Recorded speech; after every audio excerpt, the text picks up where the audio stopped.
everyone, welcome back to our YouTube channel.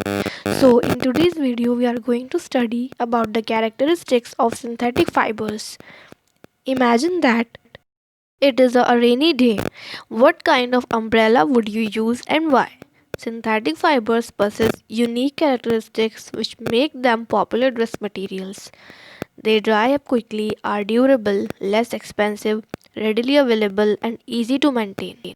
Durable means it's able to resist water.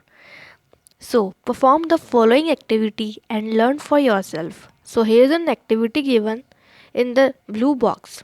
Let's read it.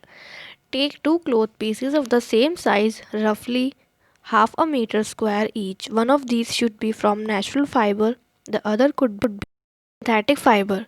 You can take help of your parents in selecting these pieces. Soak the pieces in different mugs, each containing the same amount of water. Take the pieces out of the containers after 5 minutes and spread them in the sun for a few minutes. Compare the volume of the water remaining in each container.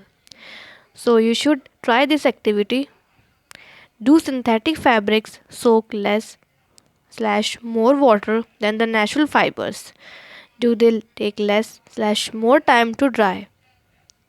What does this activity tell you about the characteristics of the synthetic fabrics? Find out from your parents about the durability, cost, and maintenance of these fabrics compared with the natural fabrics. Our next topic is plastics. You must be familiar with many plastic articles used every day. Make a list of such items and their uses. Plastic is also a polymer like the synthetic fiber. All the plastics do not have the same type of arrangement of units. In some, it is linear, whereas in others, it is cross linked. Given in figure 3.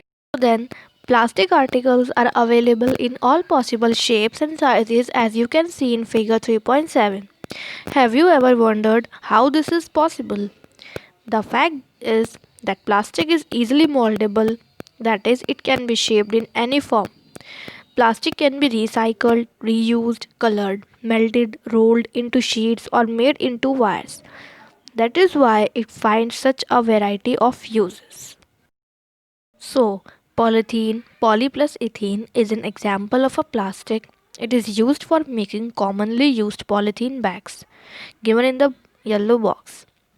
Now, try to bend a piece of plastic yourself. Can all the plastic articles be bent easily? This question arises. Then, you will observe that some plastic articles can bend easily while some break when forced to bend. When we add hot water to a plastic bottle, it gets deformed. Such plastic which gets deformed easily on heating and can be easily are known as thermoplastics. So you should know about that what is thermoplastics. Polythene and PVC are some of the examples of thermoplastics. So PVC here is polyvinyl chloride. These are used for manufacturing toys, combs and various types of containers. On the other hand, there are some plastics which when molded once cannot be softened by heating. These are called thermosetting plastics. Two examples are bakelite and melamine. Bakelite is a poor conductor of heat and electricity. It is used for making electrical switches, handles of various utensils, etc. Melamine is a versatile material.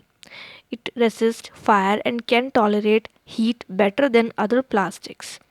It is used for making floor tiles, kitchenware, and fabrics which resist fire. So, figure 3.8 shows the various uses of thermoplastics and thermosetting plastics. So, here they have given all the uses and their activities of these thermosetting plastics. So, you should know about these and also their examples too, like bakelite and melamine and etc. etc. They are also given in the figures. So you should know about these. So we will learn the next topic in the next video.